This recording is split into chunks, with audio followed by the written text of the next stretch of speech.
Piñera, han acabado ahorita con Lenín Moreno en Ecuador, han acabado con los avances que durante muchos años lograron sus antecesores, y esto pues habla de que la situación en Bolivia es una cuestión geopolítica, de estrategia, y que no es solamente, no nos podemos sorprender cómo que le dan un golpe de Estado a un presidente tan efectivo en sus funciones, tan trabajador y tan ejemplar para todos los demás del resto de América. Pues no era eso lo que pesaba, sino la injerencia y el imperialismo estadounidense, que una vez más respalda junto con la OEA, que no dice que es un golpe de Estado, dice que no le gusta la salida inconstitucional, pero de muchas maneras sabemos que la OEA es un organismo en manos de los Estados Unidos,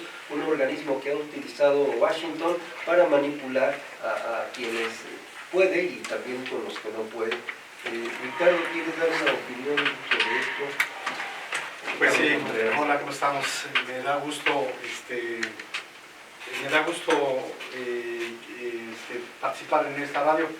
Y muy bien, si los escuchar bien los datos que puso el ingeniero y también Fidel complementó sobre la cuestión del litio. Pero la verdad, sabes, también otras cosas que son muy importantes destacar del gobierno de Bolivia es la economía social. Es decir, no solo fomentó la industria como nosotros conocemos o la propia industria, sino también fomentó las cooperativas y muchas de cooperativas rurales que tienen que ver con productos y otro tipo de industrias con las pequeñas empresas, pero de manera colectiva. Entonces, fue un ejemplo muy importante para no nada más estar pensando en los grandes capitales y en la gran actividad económica, financiera, ¿no? Sino que tiene que ver con la economía social, tiene que ver con los mercados, con la producción interna, con los pequeños productores que hacen productos de leche, productos de las verduras, de las frutas, genera seguridad alimentaria, la economía social y otra serie de cosas que son fundamentales en las formas de organización. Entonces, eso es importante porque generalmente cuando se habla de economía pensamos que son los grandes capitales o las medianas y las grandes empresas, y no es así. Allá la base social juega un papel fundamental. Eso en torno a la cuestión de la económica, pero en cuestión de la cuestión ideológica es muy interesante. Acabamos de ver un video, casi la mayoría de la gente les llegó ese video, donde hay una gente que anuncia que la Pachamama no quiere que regrese a la tierra, digo que no quiere que regrese al ámbito gubernamental, y la avientan por la ventana algo que representa a la Pachamama, pero no se están dando cuenta que no es un problema de civilizaciones entre la cosmovisión indígena y la cosmovisión española. Lo que pasa es que es todo un entramado simbólico muy importante que tiene que ver con la cuestión de la Pachamama. La Pachamama es la madre tierra. Entonces, pero tiene que ver con movimientos sociales y el buen vivir.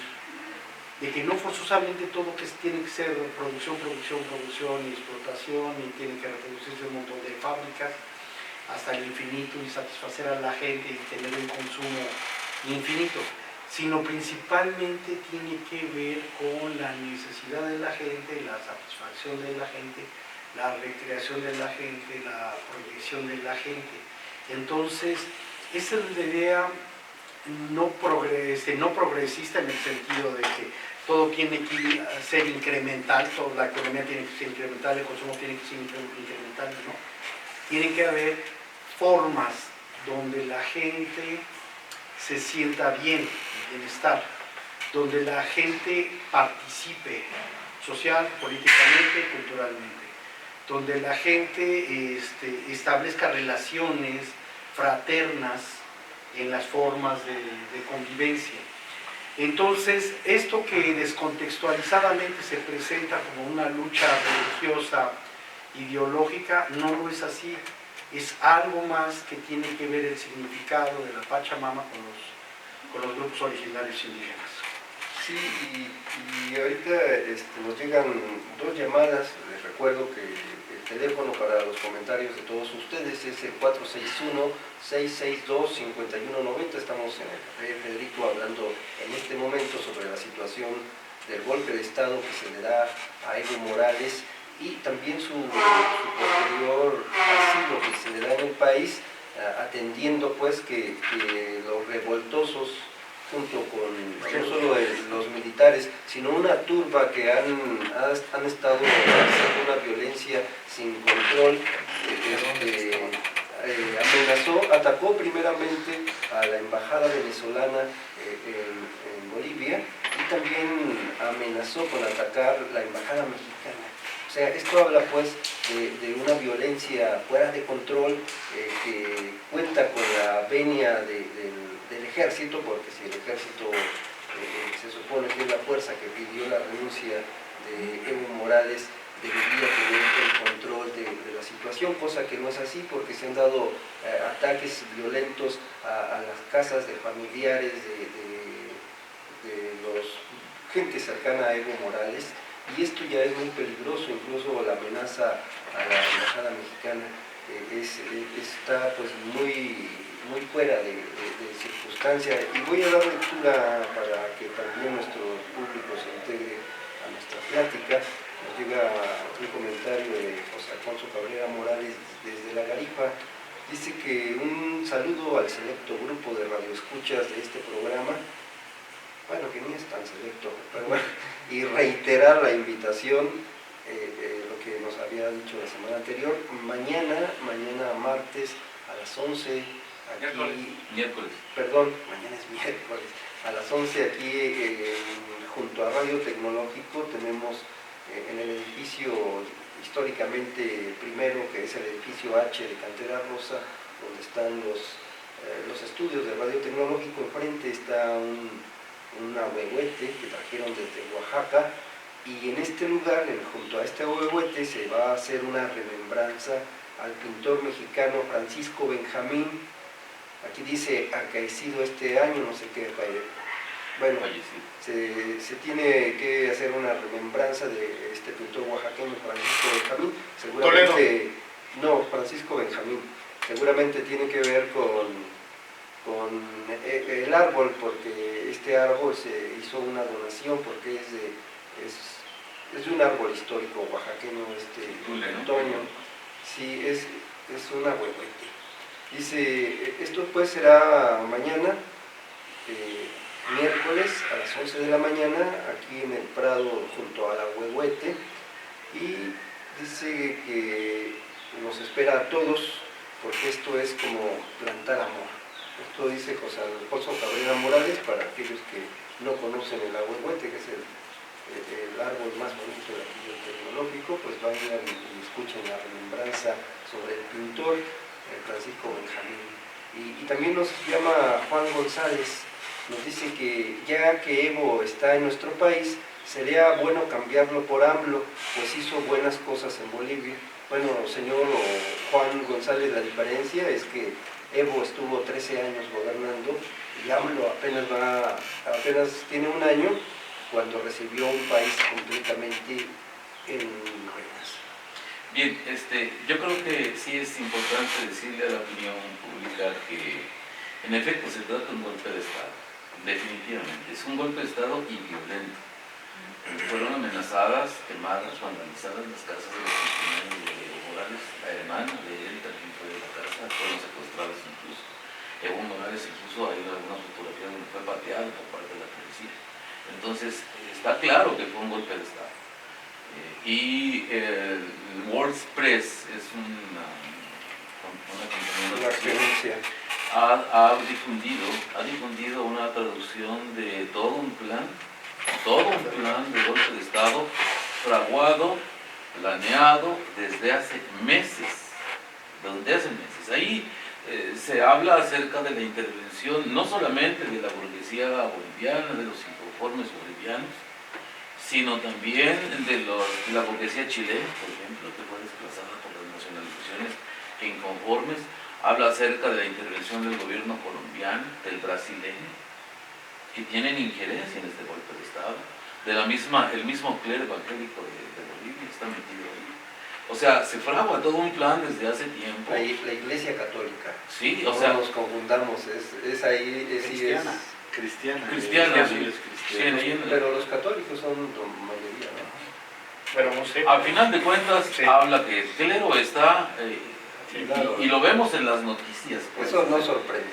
Sí. Entonces, creo yo que sí es necesario que la opinión pública sepa esto, porque a nivel mundial el imperialismo que tienen las grandes masas mediatizadoras, las grandes empresas mediatizadoras de comunicación, pues están difundiendo que fue prácticamente una renuncia de Evo al ver que en efecto el pueblo lo repudiaba. Esa es la idea que quieren generar en la población mundial, ¿verdad? Evo renuncia porque pues ha sido repudiado por su pueblo. Y bueno, el ejército le sugirió que renunciara y renunció. Esa es una mentira. Es un golpe de Estado claro, abierto y cínico por parte de la burguesía bolivariana, apoyada directamente, como decía Lenin, por el gobierno norteamericano, que es el que financia económicamente. ¿Quién está apoyando internamente a Bolivia? Pues la burguesía boliviana, definitivamente. La pequeña o la clase media alta y la clase media que de una u otra manera ideológicamente está mediatizada a través de este asunto. Yo simplemente quisiera ver qué va a pasar después de esta cuestión. ¿Acaso la clase media se beneficiará?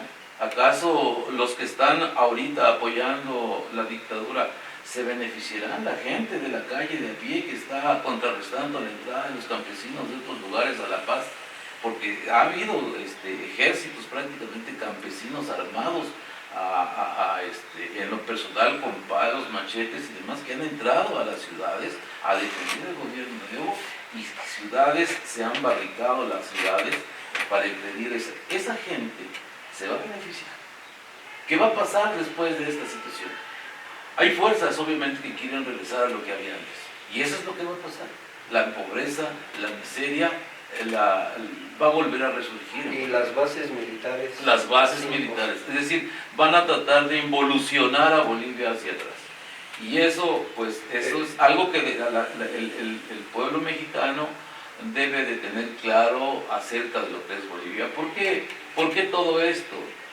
Porque realmente es una enseñanza. Es una enseñanza política.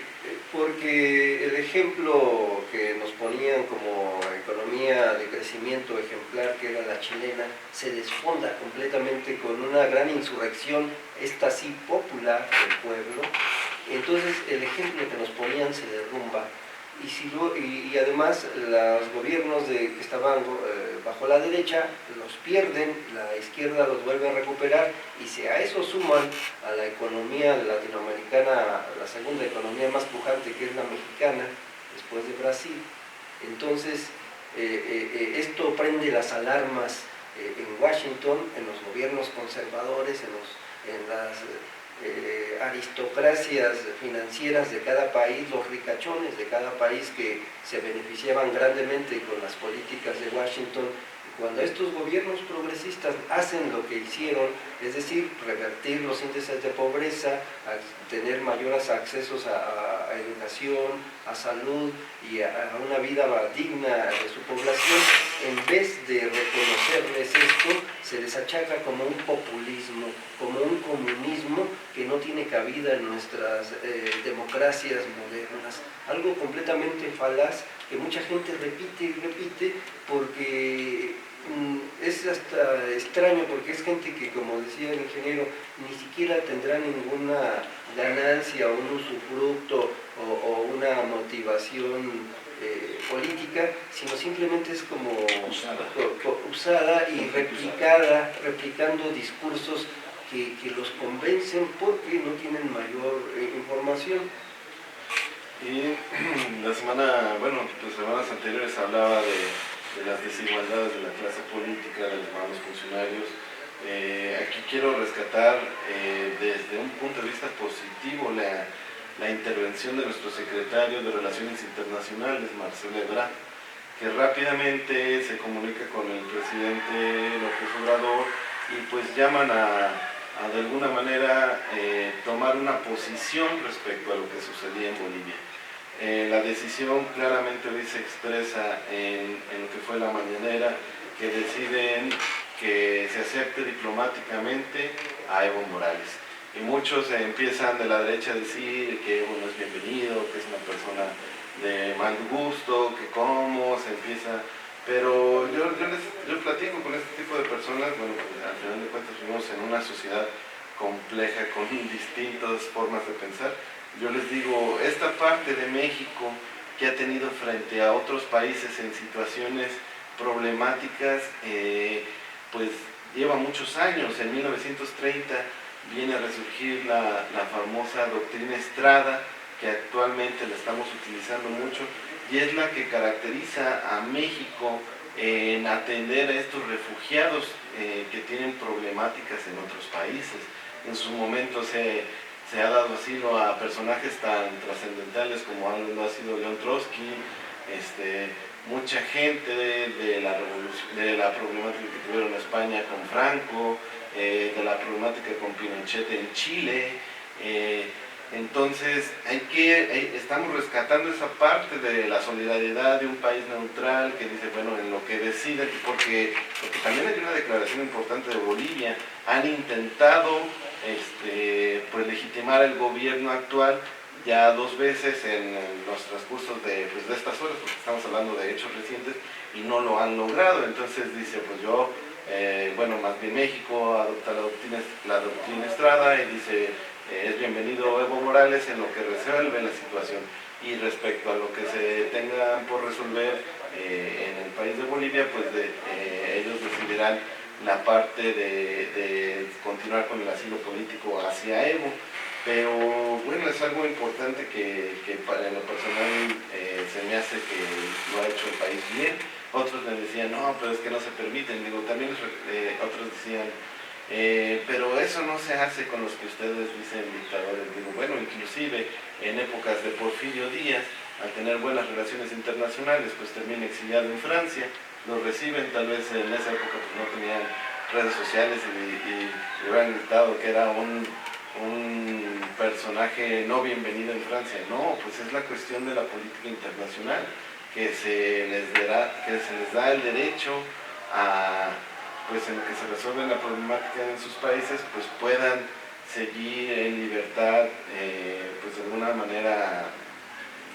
Un dictador es el que llega por vías no democráticas. El hecho de que Evo Morales tuviera 13 o 14 años en el poder no lo ubica como un dictador, aunque mucha gente tiene esa perspectiva. Quien tiene muchos años en el poder es un dictador, así automáticamente. Hay que puntualizar que él ha ganado 3 elecciones consecutivas por los resultados que dio y que ha estado dando su gobierno, que ha beneficiado a la mayoría de la población. Pero como en todos los gobiernos progresistas, siempre están los enemigos, aquellos que se vieron desplazados, aquellos que dejaron de ganar esos miles y miles y miles de millones, aquellos que dejaron empobrecidos a otros miles y miles de millones.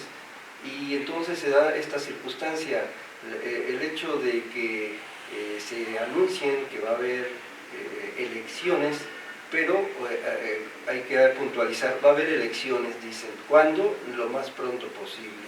¿Quién las va a organizar? Ahí quién sabe, porque acaban de encarcelar a todos los funcionarios del Tribunal Electoral de Bolivia, como se llame. Los encarcelaron acusándolos pues de corrupción y otras imputaciones. Entonces se va a poner funcionarios a modo de que puedan hacer una elección tramposa donde ganen los que dicen que ganaron en esta elección. O sea, cuando Evo Morales ganó antes de proclamarse ganador, los contrincantes empezaron a decir que había un fraude. Antes de que se declarara el triunfo de Evo Morales, la oposición ya decía que era un fraude. Ese es lo que hacen en todos lados. Antes de que se den resultados empiezan a gritar y a gritar que hay fraude, y cuando obviamente no ganan ellos, pues sí dicen que hubo fraude. Entonces lo que está pasando en Bolivia es que se van a dar unas elecciones, no sabemos cuándo, quién va a estar en el interín, tomando decisiones del Ejecutivo, si la Junta Militar o qué tipo de... porque los órganos que debiesen suplantar como emergentes al vacío de poder también fueron desalojados, es decir, el presidente del Senado, primero el vicepresidente, luego el presidente del Senado, el presidente o la presidenta de la Cámara de Diputados, que serían quienes por sucesión constitucional tendrían que asumir el poder.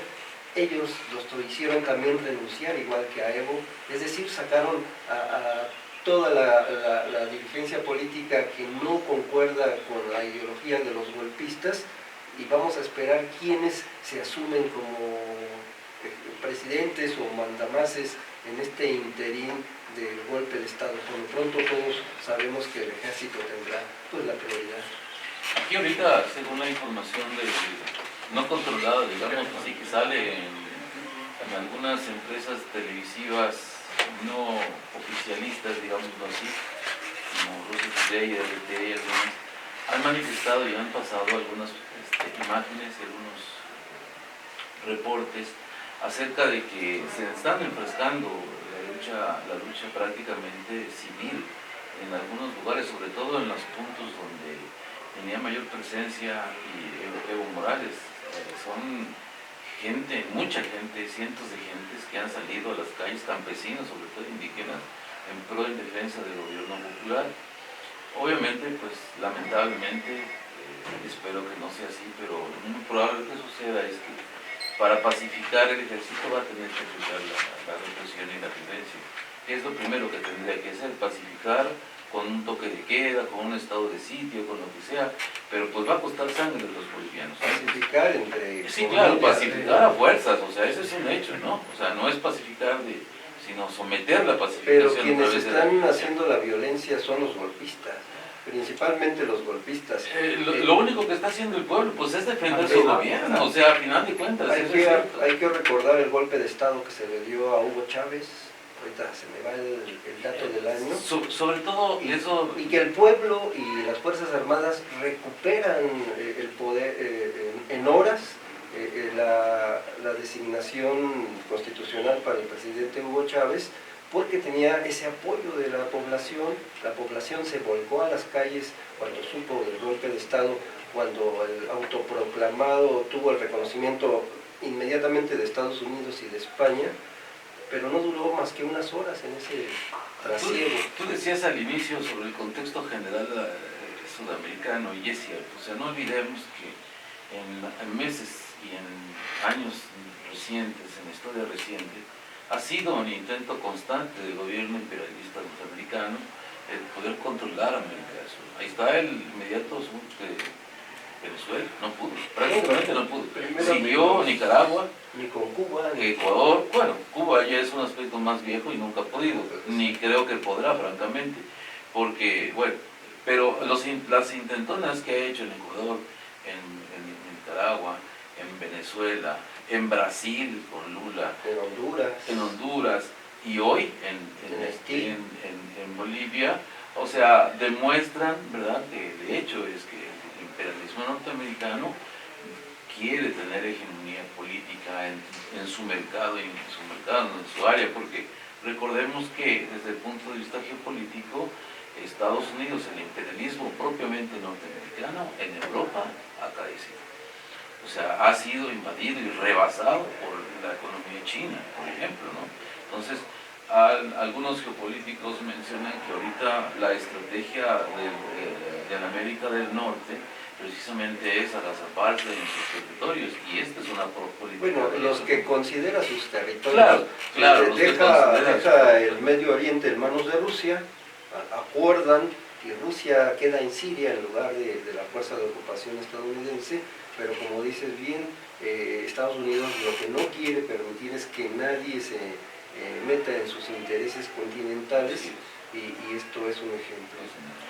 Sí, hemos visto, por ejemplo, las estrategias de difamación que hacen.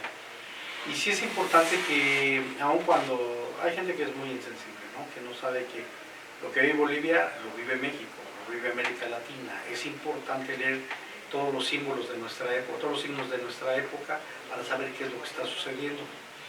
Entonces, por ejemplo, en Chile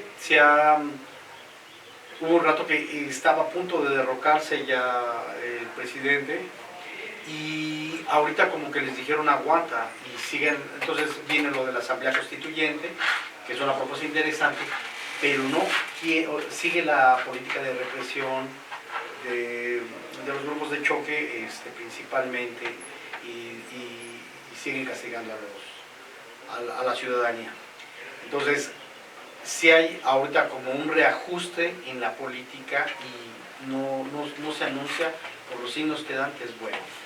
Igualmente en Bolivia, la manera de vituperiar, o sea, lo correcto es que tú digas, bueno, si es corrupto, ¿dónde está el estudio que dice que es corrupto? ¿Y dónde están las pruebas y todo? No, ya de antemano, aunque supuestamente la ONU ya hizo, entre comillas, también un estudio sobre el proceso, ya están estigmatizando que como ladrón sale y que tiene que tomarlo. Recordemos que hace poco entraron a la Embajada de Ecuador, por Sáenz, ¿cómo se llama? Con Juliana Sáenz. Y entraron, o sea, se supone que hay acuerdos internacionales donde las embajadas son territorios que deben ser respetados por las distintas naciones. Y no, en el caso de la embajada en Inglaterra, entró el ejército de los policías ingleses, entraron por Riverside, les valió, salieron y todo lo demás. Entonces, el sistema mundial ahorita está reconfigurándose, no la tiene todavía la URSS, y todavía no lo tiene China, perdón, Rusia, y no lo tiene China, y Estados Unidos está comiendo el mercado, sobre todo China, el mercado económico. Entonces hay una reconfiguración interesante, hay una coyuntura también, pero también hay golpes de mesa para alcanzar a agarrar de manera rapaz el territorio latinoamericano. Zarpazos de desesperado. Pero a mí me sorprende también, fíjense bien, en México tenemos una cultura de memes que la están fabricando la gente de derecha. Y es vituperiar. Yo entiendo que es importante la crítica, más la autocrítica. Es fundamental la crítica y todo lo demás. Pero esta gente se ha dedicado a vituperiar, a presentar lo ridículo, a presentar nebulosas para que la gente no entienda qué es lo que se está peleando. Por ejemplo, cuando se está peleando el petróleo, la Comisión Federal de Electricidad, que son empresas estratégicas, no son las únicas, pero son las nacionales que todavía se pueden rescatar y todavía pueden hacer mucho. Entonces, el vituperio, la deformación, presentar la comicidad de las cosas, lo absurdo, y muchos de los argumentos es una réplica. Efectivamente, cuando tú llegas a discutir con las posiciones, es importante en una sociedad democrática que tengamos discusiones argumentadas sobre las posturas, vas a ver que es puro pensamiento único. Eficiencia, eficacia, rentabilidad, y además el uso de derechos que se dan por hecho, de que bueno, pues es que tienen los inversionistas y se les debe respetar la inversión, o es cuestión de los bancos y los bancos tienen el derecho. No, es importante que cuestionemos muchos de los sistemas que se han venido desarrollando en el capitalismo, y sobre todo con el capitalismo neoliberal. Bien, nos llegan más comentarios del auditorio. Recibamos un saludo a todo el café de parte de Juan Valente, el ranchero romántico. Gracias por su sintonía. También nos dice el señor, el radioescucha Saúl García, un saludo al panel, y comentarles que el fondo del problema es la economía. La pobreza es un negocio como la política, por eso suceden estas situaciones. Es el colonialismo moderno, pues sí, ¿verdad? El sustento marxista, ¿no? La economía. Bueno, esto es más personal del señor Jaime López, el radioescucha Jaime López, nos dice que para el panelista David Guzmán, que sea más parcial. Más parcial, ¿cómo? Yo creo que quiso decir imparcial. Más bien imparcial, ¿no? Sí, porque si no, pues le estaría dando la razón. Dice que sea más imparcial, ya que parece vocero del presidente actual y no tiene ética a sí mismo se expresa como una persona comunista y para este programa debe conducirse de manera moderada. No soy de ningún partido político, ha de ser de alguna iglesia cristiana. Bueno, no, y disculpe, Respeta su opinión. O sea.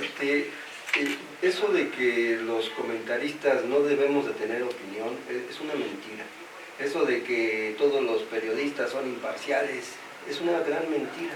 Todos tenemos una postura, todos absolutamente. Algunos no la muestran tanto como yo la muestro. Yo estoy de acuerdo, voté por este gobierno, estoy de acuerdo con lo que está sucediendo. Hay cosas que no me gustan de cómo lo está haciendo, pero de grosso modo estoy de acuerdo, voté por este partido, por este presidente, y creo que eso no es falta de ética, esto es ser congruente.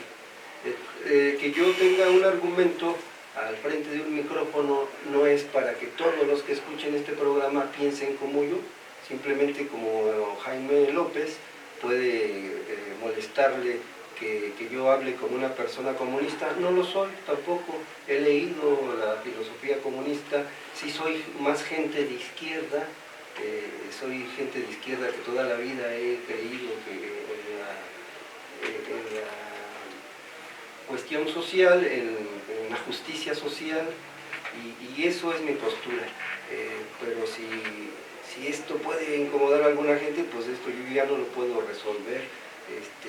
No soy un palero, porque hay cosas que cuando me molesta, por ejemplo la postura religiosa del presidente, que pretenda darles medios de radiodifusión, que le dé tanta prioridad también al ejército.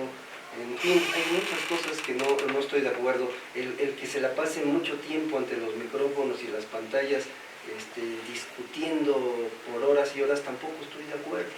Pero bien, permíteme hacer un comentario respecto a esto. A lo mejor le damos un pequeño giro, pero sí es importante aclararlo, porque creo yo que es determinante. Mira, el gobierno de la Cuarta Transformación, habría que preguntarse si el gobierno de la Cuarta Transformación es un gobierno en referencia al desarrollo histórico de nuestro país. Es un gobierno con un nivel superior, conforma parte de una fase superior referente a los demás gobiernos PRI, PAN, que ha tenido nuestro país a lo largo del tiempo. Esta sería la pregunta. ¿Cómo consideran al gobierno de la Cuarta Transformación? ¿Como una fase superior? Nosotros decimos que sí. Que sí, el gobierno de Andrés Manuel es una fase superior en referente a los gobiernos que hemos tenido. Hay datos muy concretos, específicamente datos muy concretos. De hecho, uno de los datos más importantes es que la izquierda por primera vez tiene el poder en sus manos. Eso ya es una parte. En los niveles de votación. Ahora, considerado de esa manera, hay fuerzas políticas que pretenden jalar nuevamente ese proceso, esa evolución histórica de la política nacional, pretenden regresar a lo anterior. Sí, claro que sí. Hay organismos, hay políticos, hay organizaciones, hay intereses capitalistas que pretenden devolver esa situación. Hay críticas que le hacen a Andrés Manuel López Obrador en ese sentido, de querer regresar a donde estaba el asunto. Eso a mí me queda perfectamente claro. De hecho, a nuestra organización nos queda perfectamente claro en ese sentido. Pero hay quienes en algún momento critican y hacen algunas observaciones al gobierno, pero no para que regrese atrás, sino para que más bien jale más hacia arriba. Habrá alguien y hay alguien y organismos que consideren que a lo mejor a la política del gobierno le hace falta más. Que sea insuficiente, sí. Tú mismo lo acabas de decir. Hay algunas cosas que no te parecen y habrá alguienes que no te parecen. Pero el sentido de la crítica es diferente. Porque unos quieren regresar para atrás y critican para que regrese para atrás el sistema, y otros critican para que vaya más arriba el sistema. Y esa crítica es la bienvenida. En ese sentido creo yo que no debemos de perdernos en esa cuestión. Lamentablemente, bueno, no lamentablemente, la historia, el desarrollo de este gobierno es parte del proceso.